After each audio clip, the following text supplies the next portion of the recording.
Emily, thank you so much for joining us today, and take us away. Hi, everyone. Oh my gosh. Thank you so much for joining. I am so excited that you are here. We are here to celebrate Wonder Bread's 100th year anniversary. 100 years is a very long time, and so it's absolutely something to celebrate. Back when they started, people didn't even sell bread in slices, which boggles my mind. They were one of the first bread companies to popularize sliced bread, which I think is pretty cool. And so they wanted to celebrate in a really big way. So they're donating to Adopt a Classroom, and they're hosting these live science shows that I can do with you, because what better way to celebrate Wonder Bread than celebrate the wonder of science together. And I am so excited. So my name is Emily Kellentrelli, and if you know me on the internet, you know me as the Space Gal. And I am called the Space Gal because I am obsessed with all things space. You can see I have some space memorabilia in my background and all around my house, really. And it started out because I studied aerospace engineering. In undergrad, I studied mechanical engineering, so I studied how things work, and I studied aerospace engineering. So I studied how things fly through the air and fly in space. And then I went to MIT and studied aerospace engineering even more. And today I'm a science TV show host and an author and a public speaker and a clothing designer. And I do a lot of different things. I have a really fun job. And basically my goal in life is to share the wonder of science. Because for me, science is like the language of nature. And by learning science, it's kind of like learning how magic works around you. Things that seem like magic to many, you get to understand if you study science. It's kind of like you're the one that gets to go to Hogwarts and peek behind the curtain and see how all the magic works. And I find that to be so incredibly exciting. And speaking of air and floating in the air, I think we have a very special interview today that we're going to introduce you to someone who is an actual hot air balloon pilot. Jesse, do we have Amanda? I think we sure do. Amanda's coming in the background. Amanda, welcome in. Thanks so much for joining the broadcast today. Thank you, guys. Awesome. Hi, Amanda. Hi, this nice is so to meet you. It's so nice to meet you, and I have so many questions for you. I don't think that I knew that one could become a pilot of a hot air balloon. That sounds like the coolest job ever. It's a real license. That's so cool. So how did you become a hot air balloon pilot? I met my husband on a hot air balloon ride, and he taught me to fly hot air balloons. And I got my license through the FAA, just like an airplane pilot, you know? And so it's a lot of fun. That is so cool. So you have flown the Wonder Bread hot air balloon. Is that right? Yes, I do. It's an awesome balloon. How big is that balloon? The balloon is 70,000 cubic feet. So when you see a balloon, when you're talking about the size, we're talking about the envelope. The balloon part of it is 70,000 cubic feet. It stands about 70 feet tall. You could put in about 70,000 basketballs. They're 1 cubic feet each, or 140,000 loaves of Wonder Bread. That's a very, very good analogy. Very on brand. Okay, so what is the science behind hot air ballooning? I assume that there's a lot of science that you have to take into consideration, that you have to think about. We use weather primarily, but basic science, heat rises and cold air falls. So we heat up, and you can see the burners there. We heat up the air inside that balloon so that it can rise above the earth. Oh, very cool. Because hot air is less dense than regular air. And because we have gravity here on Earth, hot air rises. Yes. Yeah, very cool. What's your favorite place that you've flown this Wonder Bread balloon? You know, that's really hard because we have gotten the opportunity to get all the way across this country. We have met wonderful people and seen beautiful places in Ohio and Utah and Maine, small towns, big cities, mountains, prairies, just a beautiful country, and we've gotten to see so much of it.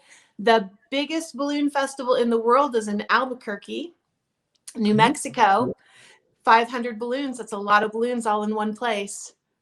That is so cool. I have to tell you, growing up in West Virginia, we had a lot of balloon events, hot air balloon events. And I remember after church, my family and I, we would see them in the sky, and we would chase them to try to find where they were going to land, and then help the people fold their balloon and get out of the balloon and just be able to meet the pilots who fly these balloons. And so I have a very special place in my heart for hot air balloons. That is my favorite part about ballooning, when a family comes up and we'll pitch in and I get to show the kids how to assemble the balloon. My nephew's 7. He likes to teach all the other kids how to do it too. We have a good time. Well, thank you so much for sharing your love of hot air balloons with us and a little bit about the science behind it, Amanda. Thanks for having me.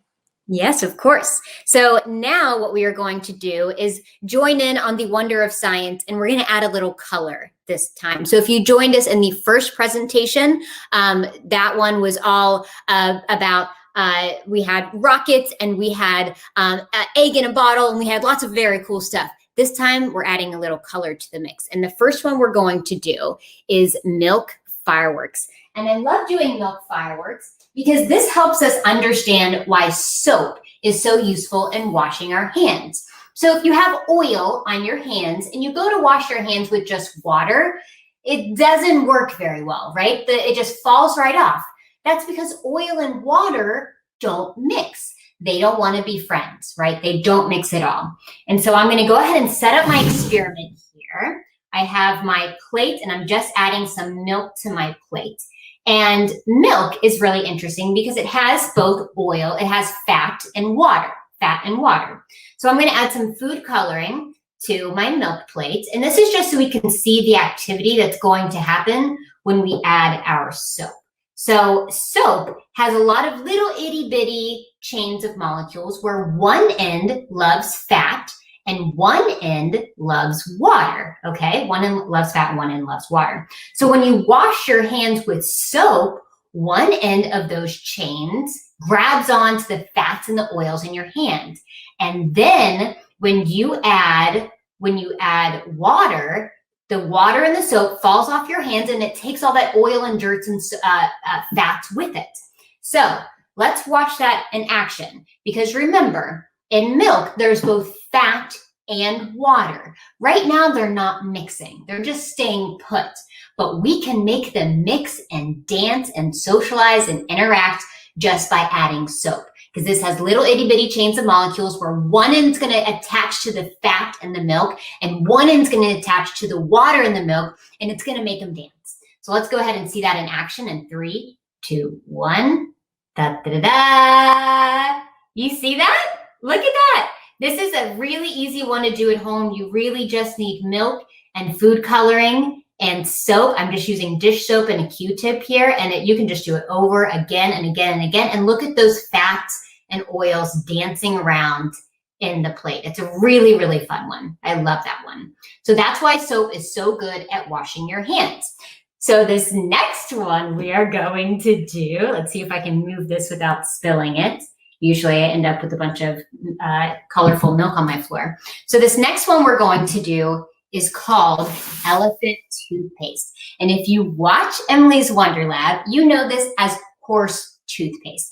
And we call it that because when the chemical reaction occurs, it looks similar to the type of toothpaste that maybe an elephant or a horse might use. It's really big and bubbly and fluffy. Now this one, we have to be very, very careful. So not only do you need adult supervision, but you need safety glasses and you need gloves. This one you just have to be really, really, really careful with. I'm just showing it to you, not so that you can do it at home, but that so you can watch me do it. Okay, so we're going to do it a couple times. This first one is a very weak version of elephant toothpaste. It's the kind that you've seen a volcano at a science fair where it just bubbles over really slowly and it looks really cool and bubbly. That's the first one we're going to do. So to do this chemical reaction, you need two things. You need hydrogen peroxide This is something that is used on cuts and scrapes. You could find this at your local pharmacy. Basically, hydrogen peroxide is H2O2. That's its chemical name. H2O, you might recognize, right? H2O is water. H2O2 means this has an extra oxygen. This one is potassium iodide. It's a chemical that's in some types of medicines. And so I have soap in here as well. Soap is going to do something very special because when I add potassium iodide to hydrogen peroxide, it's going to have a chemical reaction that releases its extra oxygen. Remember, we said this is H2O2. It has an extra oxygen. We're going to release that extra oxygen and capture it with bubbles with soap. The soap is going to capture the oxygen and it's going to trap it and make it bubbly. So we're going to watch that happen in 3, 2, 1. Let's see that happen here. It's a very slow reaction. Remember, this is like the volcano one that happens. It's bubbling, it's bubbling, it's bubbling, and you can see it oozing over. Do you see it oozing over? Let's make my camera needs to have that lighting on it. But see, that one's oozing over, and that'll just continue to happen. It's like a volcano that's just spilling over lava over and over and over again. Well, let's take this up a notch, shall we? Now I'm putting this in a pan to contain all of our elephant toothpaste. It's a little burnt, you might see. Wonder Bread didn't choose me for this partnership because I'm a great baker. Let's just say that. So this one is a more concentrated version of hydrogen peroxide. This one is the one we have to be really, really careful with. So remember, I can't emphasize this enough. This is not for you to do at home. This is just to watch me do. And so this one is a very strong version of hydrogen peroxide. We have soap in here as well. And then I have my potassium iodide in here right now. We're going to release that extra oxygen and create elephant toothpaste in 3, 2, 1. Watch, it grows bigger and bigger and bigger. And I don't know if you can see this, but it's hot. It's steaming hot. That's because this is a chemical reaction that is exothermic. Exothermic means it releases heat. And so you can see that steam coming up. Right now, this is just water and oxygen and bubbles. It's a lot of oxygen and bubbles. It's really, really cool. So that is our elephant toothpaste. I love that one so much. It just creates a huge mess, which is absolutely lovely. And so for the next one we're going to do, I can take my gloves off. This one, we're going to learn the science of yeast and why we add yeast and sugar to bread. Why do we add yeast and sugar to bread? Well, yeast is a simple cell microorganism and it likes to eat sugar. And what happens when it eats sugar? Well, when it eats sugar, it releases carbon dioxide through a process called fermentation. And so what I'm doing right now is I'm going to create a self-filling balloon, kind of like the hot air wonder balloon, but this one's not going to be so hot and it's not going to fly in the air. So it's not as cool as the Wonder Bread balloon, but I'm adding some yeast. I have 2 packets of yeast that I'm putting in warm water and I'm just mixing that around a little bit. Okay. And I'm going to go ahead and do that 3 times. So when yeast eats sugar, it releases carbon dioxide and some alcohols through a process called fermentation. And when we add that to bread, those bubbles, they add a little air bubbles to our bread. That's what makes it so fluffy and that's what makes it rise, right? We need this to help make our bread rise. So once I add our sugar, I'm going to put our balloon on top and then we're just going to let this one react for a little while we take questions. So I'm going to go ahead and do this and then I'm going to add our balloons and we're going to watch this over the course of the next 10-15 minutes. And I need you guys to keep an eye on the balloons and tell me if you see anything happening with the balloons, okay? Keep an eye on them. Nothing's going to happen at first, but we'll have to keep an eye and see if anything happens over the long run, okay? And with that, Jesse, I am happy to take any questions that you all may have. So Libby, if you want to unmute your mic and come on in, ask that question, go for it. Hi. Hi. What is the coolest? I'm a big fan of your show on Netflix. What is the coolest science experiment you've done on Emily's Wonder Lab? Oh, Libby, that is such a great question. So my favorite one that I did on the show was the Oobleck Pool because did you like that one? I love that one. Okay, so I'm telling you, Libby, I did this one when I was a kid. I just made oobleck with my mom when I was a kid, and we didn't know what it was. I didn't know the science behind it. We just knew that when you mix cornstarch and water, it felt funny. And so later in life, I learned the science behind non-Newtonian fluids. And once I learned about it, I was like, let's make a whole pool of this stuff. Yeah. That sounded so cool. As a homeschooler,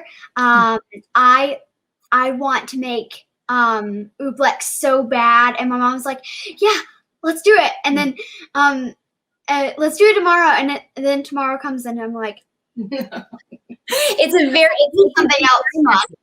It can certainly be very messy, but the reason that I loved it so much was because when we made a full pool of this stuff, the question, how do you walk across a pool of oobleck without sinking, was mind-blowing to me. I thought that was so much fun. And so all of the kids in the show made their own hypothesis as to how they would walk across the pool of oobleck without sinking. Some people thought maybe if they walked really slowly, it would work. Some people thought if they crawled and distributed their weight, it would work. Some people thought if they did the funky chicken dance, it would work.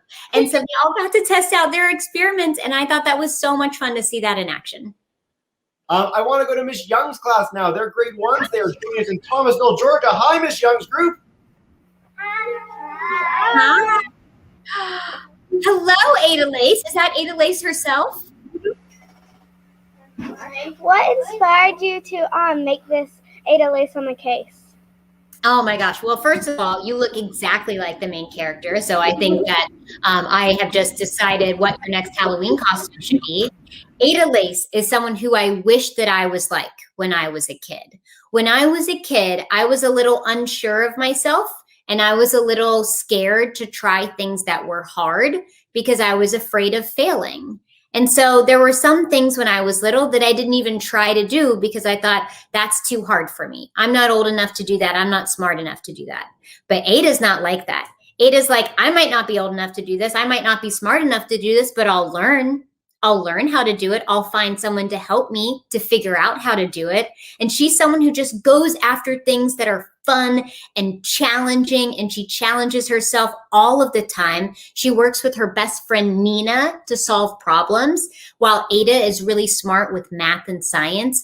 Nina is really smart with art, and she's really creative and innovative and all of those things. And I think the books teach you how to work with others who complement your skills, who know different things than you do, to solve problems together. And so it's a girl that I wish that I was more like when I was her age. And we've got a chance to see an experiment in action with Blue Balloon. That is I don't know if you can see this, but it's like, so it's risen so much that yeast and that sugar have created so many carbon dioxide bubbles that all of that reaction is actually going up and into the balloon, making the balloon heavy. So it's filled with air, but it's also now filled with that yeast and carbon dioxide bubble mixture solution. So there's a lot of liquid in here too, which is making it heavy, which is why it's not standing up straight. So because you can't really hear it because it's really foamy, but there's a lot of liquid in there. And so that's happening with our red balloon too. You can see that's happening. It's actually spilling a little bit out of the side there. You can see that moving too. Look at that. Look at all that action. You can literally see the chemical reaction happening. How cool is that? Like I try to end all of my presentations, I will just encourage you all to make sure you stay curious and keep exploring, because in the world of science, we have so many mysteries left unsolved, so many discoveries yet to be made, and we need curious kids like you to help make those discoveries. So make sure you stay curious and keep exploring. Emily, that is beautiful. And as you know, what we do at the end of every broadcast, I'm going to bring in all our groups to do a big thank you and goodbye. So our groups in Kansas City, Mr. McGinley's class, Matthew, Miss Ensel. Everybody say bye, guys.